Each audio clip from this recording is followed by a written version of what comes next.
As seguradoras e os aplicativos estão estudando uma solução para oferecer proteção social aos trabalhadores das plataformas.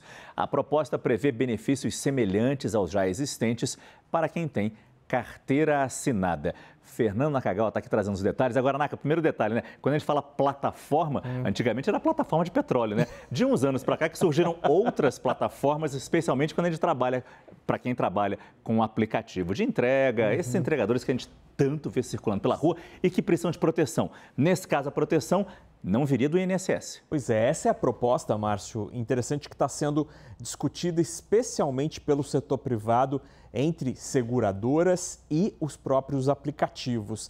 Essa ideia seria uma maneira de reagir ao cenário atual que o ministro do Trabalho, Luiz Marinho, tem destacado desde o início do governo. Desde que Marinho chegou ao Ministério do Trabalho, ele tem citado como uma das prioridades da sua gestão dar alguma proteção social aos milhões de trabalhadores que atualmente trabalham em aplicativos, sejam eles de entrega, por exemplo, ou de transporte. A ideia, neste caso, que está sendo discutida pelas empresas, Márcio, é uma solução 100% privada, ou seja, não usaria dinheiro público nem o respaldo do INSS, que é o órgão que dá Seguridade Social aos trabalhadores que têm CLT. A gente tem os detalhes aqui do que está sendo discutido, Márcio. Primeiro, a proposta é a criação de produtos de seguro com uma proteção semelhante àquela oferecida pela CLT. CLT, Consolidação das Leis Trabalhistas, o registro em carteira.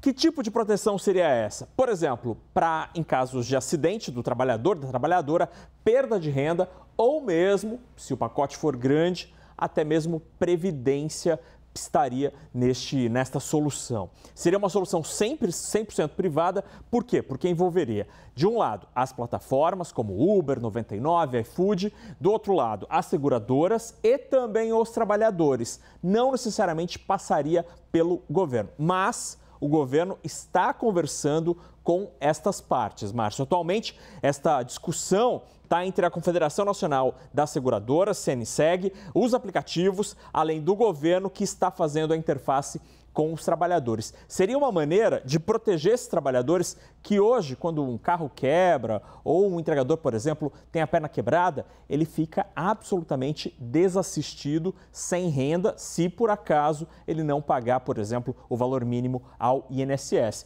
É uma ideia interessante, especialmente, Márcio, no momento atual, quando o Ministério da Fazenda cata moedinhas para tentar aumentar a arrecadação. Desta maneira, pelo menos com este modelo que está sendo discutido ainda, não há uma proposta formal na mesa, não usaria dinheiro público. Claro, está muito embrionário, mas de alguma forma, depois que esse trabalhador, se ele trabalhar 2 anos no Uber, por exemplo, e vier conseguir um emprego de carteira assinada, esses 2 anos somam de alguma forma com o que ele vai ter com carteira assinada depois? Tempo de contribuição para aposentadoria? Para isso, Márcio, aí é um aspecto importantíssimo. Para além deste debate aqui, este trabalhador autônomo, esta trabalhadora autônoma, precisa pagar de maneira individual, como autônomo, o INSS, para que tenha tempo de contribuição acumulado lá no sistema do INSS. Isso ele já deve fazer agora, né? Exatamente, independentemente disso. Isso daqui é para o além. Por exemplo, se houver um acidente, o carro quebrar, que tipo de respaldo eu posso ter em caso de perda de renda? Então, é uma proteção adicional, é uma camada adicional, mas essa proteção